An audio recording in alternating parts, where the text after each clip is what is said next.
এইবাৰ যোৰহাট লোকসভা সমষ্টিৰ প্ৰসংগ যোৰহাট লোকসভা সমষ্টিত ইংৰাজীক লৈ চৰ্চা চলিছে এটা প্ৰশ্ন হৈছে যোৰহাটৰ পৰা ইংলিছ এমপি বিজয়ী হ'ব নেকি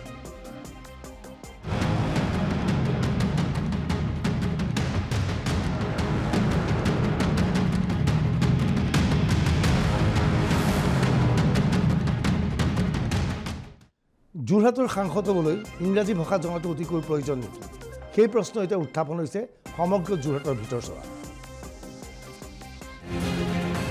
ৰাজ্যৰ প্ৰথম পৰ্যায়ৰ নিৰ্বাচন যিকেইটা সমষ্টিত অনুষ্ঠিত হ'ব তাৰে ভিতৰত আটাইতকৈ চৰ্চাত থকা সমষ্টিটোৱে হৈছে যোৰহাট যোৰহাটৰ পৰা প্ৰথমবাৰৰ বাবে প্ৰতিদ্বন্দ্বিতা কৰিব গৌৰৱ গগৈ লগে লগে যোৰহাট চৰ্চাৰ কেন্দ্ৰবিন্দু হৈ পৰিছে গৌৰৱ গগৈ প্ৰতিদ্বন্দ্বিতা হ'ব বৰ্তমানৰ সাংসদ তথা বিজেপি প্ৰাৰ্থী তপন গগৈৰ সৈতে ইতিমধ্যে গৌৰৱ গগৈ যোৰহাটত প্ৰচাৰ অভিযান আৰম্ভ কৰি দিছে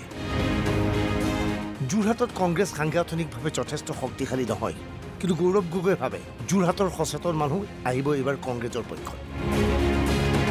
যোৰহাটত এতিয়া তুলনা চলিছে গৌৰৱ গগৈ বনাম তপন গগৈৰ মাজত দুয়োৰে মাজত তুলনা কৰিব বিচাৰিছে শিৱসাগৰৰ বিধায়ক অখিল গগৈ সদনৰ মজিয়াত কোনে কেনেকৈ বক্তব্য ৰাখিব তাৰ ওপৰত এতিয়া যোৰহাটৰ অলিয়ে গলিয়ে আলোচনা চলিছে কংগ্ৰেছ পাৰ্টি গৌৰৱ গগৈ ভাল ইংৰাজী ক'ব জানে সদনৰ মজিয়াত গৌৰৱে ইংৰাজীত ভাষণ দিব পাৰিব বিজেপি পাৰ্টি তপন গগৈ ইংৰাজীত ভাষণ দিব নাজানে তপন গগৈ ভালকৈ হিন্দী ক'ব নাজানে বুলিও দাবী অখিল গগৈ ইংৰাজী ক'ব পৰা গৌৰৱক ভোট দিবলৈ একাংশ লোকৰ প্ৰচাৰ নিৰ্বাচনত যে ইংৰাজী ভাষা এটা বিষয়বস্তু হ'ব পাৰে সেই কথা বহুতেই ভবা নাছিল কিন্তু শুনি আচৰিত নহ'ব যোৰহাটত এইবাৰ ইংৰাজী ভাষা আলোচনাৰ বিষয়বস্তু হৈছে আচলতে এনে এটা বিষয়বস্তুক লৈ বাতাবৰণ সৃষ্টি কৰিবলৈ চেষ্টা চলাইছে বিৰোধীয়ে গৌৰৱৰ সমৰ্থকসকলে বাৰে বাৰে প্ৰচাৰ চলাইছে গৌৰৱে ভাল ইংৰাজী কয় সদনৰ মজিয়াত গৌৰৱে ইংৰাজীত ভাষণ দিব পাৰিব For Andhra Pradesh, we gave a special category status. We promised them. And today again, repeatedly, the Prime Minister has been betraying the people of Andhra Pradesh and denying them the rightful special status. We, the Congress Party, want special status for Andhra Pradesh. লোকসভাৰ মজিয়াত এইদৰে উদাক্ত কণ্ঠে ভাষণ দিছিল সাংসদ গৌৰৱ গগৈ সেইখিনি সময়ত প্ৰদেশ কংগ্ৰেছৰ সভাপতি ভূপেন বৰাই গৌৰৱ গগৈক হেম বৰুৱাৰ সৈতে তুলনা কৰিছিল এতিয়া প্ৰশ্ন হ'ল ইংৰাজীত ভাষণ দিব পৰা ব্যক্তি এজনেই ভাল সাংসদ হ'ব নেকি এজন ভাল সাংসদ হ'বলৈ হ'লে ইংৰাজী বা হিন্দী জনাটো প্ৰয়োজনীয় নেকি যদি সেয়ে হয় দাক্ষিণাত্যৰ পৰা হয়তো কোনো এজন সাংসদ সদনৰ মজিয়ালৈ নিৰ্বাচিত হ'ব নোৱাৰিলে দাক্ষিণাত্যৰ কোনো এজন সাংসদে সদনৰ মজিয়াত ইংৰাজী বা হিন্দীত ভাষণ নিদিয়ে তথাপিও নিজৰ স্থিতিত তেওঁলোক অটল থাকে কিন্তু যোৰহাটত এতিয়া এটা ধাৰণা দিব বিচাৰিছে তপন গগৈ ইংৰাজী নাজানে গৌৰৱ গগৈ ইংৰাজী জানে গতিকে তপন গগৈতকৈ গৌৰৱ গগৈ শ্ৰেষ্ঠ সাংসদ তেওঁলোকে সেইকাৰণে এতিয়া ভয় খাইছে তেওঁলোকে এতিয়া মানে দুজন কেণ্ডিডেটৰ মাজত তুলনা কৰাটো বন্ধ কৰি দিলা এতিয়া কৈছে যে গৌৰৱ গগৈ আৰু নৰেন্দ্ৰ মোদীৰ ইলেকশ্যন আৰে ক'ত গৌৰৱ গগৈ আৰু নৰেন্দ্ৰ মোদীৰ ইলেকশ্যন হৈছে কিমান ভয় খাইছে সেইটোতে ওলাই গৈছে নাই গৌৰৱ গগৈ বোলে আৰু নৰেন্দ্ৰ মোদীৰ মাজত নিৰ্বাচন গৌৰৱ গগৈ আৰু তপন গগৈৰ লগত নিৰ্বাচন এই কথাটো ক'ব পৰা নাই কেলে গৌৰৱ গগৈৰ ওচৰত তপন গগৈ এটা শিশুৰ ল'ৰা নিচিনা এটা বাচ্চাৰ নিচিনা এতিয়া বিজেপি দলৰ মানুহবিলাকে কৈ আছে যে গৌৰৱ গগৈ বোলে যোৰহাট লোকসভা সমষ্টি চিনি পাবৰ কাৰণে বহুত দিন লাগিব আৰে গৌৰৱ গগৈক যেনিবা যোৰহাট লোকসভা সমষ্টি চিনি পাবৰ কাৰণে এমাহ সময় লাগিলে কিন্তু তপন গগৈকটো ইংৰাজী আৰু হিন্দী ক'বৰ কাৰণে কমেও 20 বছৰ লাগিব আৰু হয়নে নহয় কওকচোন যিজন মানুহে ইংৰাজীও নাজানে যিজন মানুহে হিন্দীও নাজানে সেই তপন গগৈক বা যোৰহাট লোকসভা সমষ্টিৰ নিচিনা এটা সন্মানীয় লোকসভা সমষ্টিৰ পৰা জিকাই পঠিয়াই কিবা লাভ আছে নেকি অখিল গগৈ পোনে পোনে আক্ৰমণ কৰিছে তপন গগৈ ভালকৈ ইংৰাজী ক'ব নাজানে তপন গগৈক ইংৰাজী শিকিবলৈ আৰু 20টা বছৰ সময়ৰ প্ৰয়োজন হ'ব বুলি মন্তব্য কৰিছে অখিল গগৈ কিন্তু অখিল গগৈৰ বক্তব্যক ইতিমধ্যে খণ্ডন কৰিছে মৰিয়নিৰ বিধায়ক ৰূপজ্যোতি কুৰ্মীয়ে ৰূপজ্যোতিৰ মতে যোৰহাটৰ বিভিন্ন সভাই সমিতিয়ে তপন গগৈৰ পত্নীয়ে গৈ অসমীয়াত কথা বতৰা পাতিব পাৰিব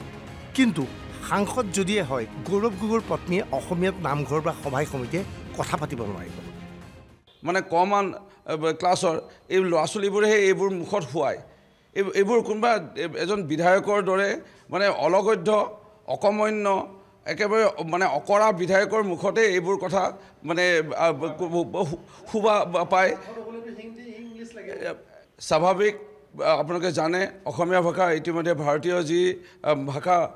আইনত ইতিমধ্যে লিপিবদ্ধ হৈছে তাত অসমীয়া ভাষাটো কথা ক'লে হিন্দীত অনুবাদ কৰি অন্য বিধায়কসকলে অন্য ভাষাত অনুবাদ কৰি ইংলিছত অনুবাদ কৰি তেওঁ শুনিব পাৰে থাকিল কথা নিজৰ মাতৃভাষাক সন্মান কৰাজনকে ৰাইজে নিশ্চয় সন্মান কৰিব এয়া প্ৰথম বিষয় দ্বিতীয় প্ৰসংগ যদি ক'ব যাওঁ আমি এতিয়া বিধায়ক হৈছে মই 5 বাৰৰ বিধায়ক আমি যদি বিধানসভাত থাকোঁ আমি কিবা বশতঃ যদি আমাৰ অন্য সভা সমিতি থাকে গুৱাহাটীলৈ যাওঁ তেতিয়া আমাৰ অনুপস্থিতিত আমাৰ যদি ভাওনা বা তুলনি বিয়া বা বিয়া সকাম বা ক্ৰিকেট খেল ফুটবল খেল ভলীবল খেল অনুষ্ঠিত হয় আমাক কয় যে আপোনাৰ বাইদেউকে পঠিয়াই দিব নেকি বা কেতিয়াবা মোৰ পৰিবাৰৰ নাম মাতু মানচুৰীয়াকে পঠিয়াই দিব নেকি মাতুকে পঠিয়াই দিব নেকি বুলি কয় আৰু তাই আহি পেলাই অকণমান হ'লেও অসমীয়াত ভাষাখন দিয়ে মানে ভাষণ এখন দি পেলাই ৰাইজক অকণমান হ'লেও সন্মান এটা জনায় সেৱা এভাগি ল'ব পাৰে নামঘৰত আঁঠুকাৰী সেৱা এভাগি ল'ব পাৰে বা খেলত সম্বোধন কৰিব পাৰে জ্যেষ্ঠসকলক লৈ আৰু ৰাইজে ভাল পায় এতিয়া প্ৰশ্ন আহিব যে গৌৰৱ গগৈ জিকাই কিবা লাভ হ'ব জানো তেখেতৰ পত্নী মানে ইংলিছৰ বাহিৰে চাগে বেলেগ ভাষা ক'বই নাজানে এই ইংলেণ্ডৰ নে আমেৰিকাৰ নে কোন ছুইজাৰলেণ্ডৰ মই নাজানো তেওঁ এতিয়া যদি জিকায়ো তেওঁ সহধৰ্মিনী আহি পেলাই কি কথা ক'ব এতিয়া তপন গগৈ ডাঙৰীয়াৰ বৌ শুদ্ধ অসমীয়া এগৰাকী বোৱাৰী এই বোৱাৰী আহি পেলাই তপন গগৈ অনুপস্থিত সাংসদজনৰ অনুপস্থিতিত ক'ৰবাত হ'লেও বিয়া সকামত গৈ ৰাইজৰ চাদৰ মেখেলা পিন্ধি পেলাই মাত এষাৰ দিব পাৰিব এই কথাবোৰো ৰাইজে লক্ষ্য কৰি পেলাই নিৰ্বাচনত ভোটদান কৰিব যোৰহাটত এতিয়া ইংৰাজী আলোচনাৰ বিষয়বস্তু ইংৰাজীক লৈ অলিয়ে গলিয়ে চৰ্চা চলিছে ইংৰাজী কোনে ক'ব পাৰে তাক লৈ আলোচনা চলিছে এতিয়া যোৰহাটত চাওক অখিল গগৈ ডাঙৰীয়াক মই শুনো অখিল গগৈ ডাঙৰীয়াই কৈছে বোলে তপন গগৈ হিন্দী ইংলিছ শিকোঁতে কিমান বছৰ লাগিব অখিল গগৈয়ে প্ৰথম এটা ইংলিছত এটা ভাষণ দিয়কচোন তপন গগৈৰ কথা বাদ দিয়ক অখিল গগৈ ডাঙৰীয়া এটা ইংলিছত ভাষণ দিয়ক এটা হিন্দীত ভাষণ দিয়ক তেওঁ প্ৰথমে নিজৰ কথাটো কওক তাৰপাছত বেলেগৰ কথা ক'ব বাস্তৱ সত্যটো হ'ল ইংৰাজী জনা নজনা নিৰ্বাচনৰ মূল বিষয়বস্তু নহয় এটা নিৰ্বাচনত এজন প্ৰাৰ্থী জিকিবলৈ হ'লে প্ৰাৰ্থীজনৰ ব্যক্তিত্বৰ লগতে প্ৰাৰ্থীজনৰ দলৰ সাংগঠনিক স্থিতি যথেষ্ট গুৰুত্বপূৰ্ণ হৈ পৰে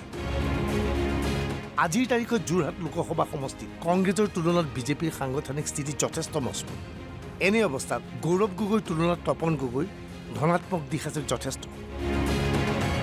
যোৰহাট লোকসভা সমষ্টিৰ কেৱল তিতাবৰ নাজিৰা আৰু শিৱসাগৰত বিৰোধীৰ বিধায়ক আছে সমষ্টি পুনৰ নিৰ্ধাৰণৰ পাছত শিৱসাগৰৰ জনগাঁথনি সলনি হৈছে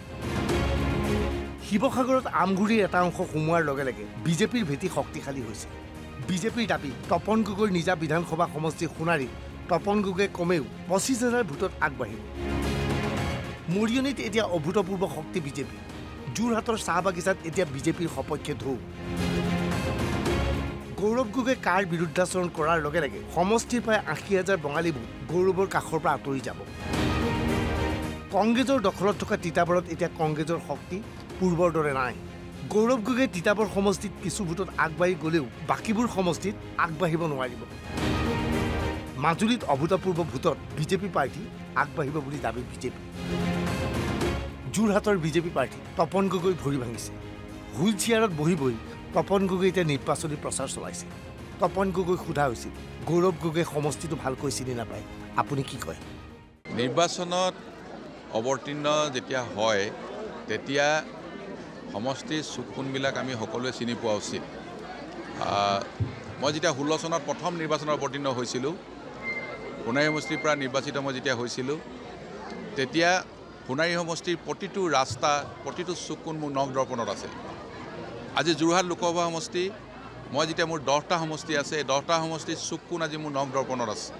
কাৰণ মই বহুবাৰ মই অঞ্চলবিলাক ঘূৰিছোঁ বহুবাৰ মই ৰাইজৰ লগত কথা পাতিছোঁ অঞ্চলবিলাকত কেনেকুৱা ধৰণৰ পৰিৱেশ আছে সেইবিলাক কথা আমি জানি লৈছোঁ আৰু সেইকাৰণে মই ভাবোঁ যে নিৰ্বাচনত যেতিয়া আমি অৱতীৰ্ণ হওঁ নিৰ্বাচনত অৱতীৰ্ণ হ'লে ভৌগোলিক যিটো মোৰ পৰিসীমা সেই গোটেই পৰিসীমাটোৰ বিষয়ে মই ভালকৈ অধ্যয়ন কৰি লোৱা উচিত আৰু সেইকাৰণে মোৰ ক্ষেত্ৰত মই ভাবোঁ তেনেধৰণৰ কোনো সমস্যা কেতিয়াও সৃষ্টি হোৱা নাই আৰু ভৱিষ্যতে আমাৰ সমস্যা সৃষ্টি নহয় যোৰহাটত দুজন ভদ্ৰ প্ৰাৰ্থীৰ মাজত যুঁজ চলিছে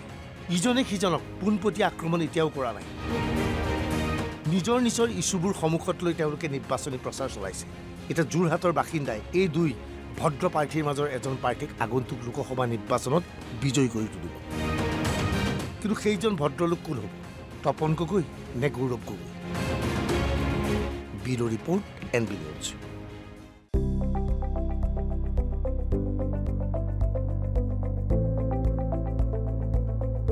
NB নিউজ সহজ সৰল ভাষাত নৱভাৰতৰ কথা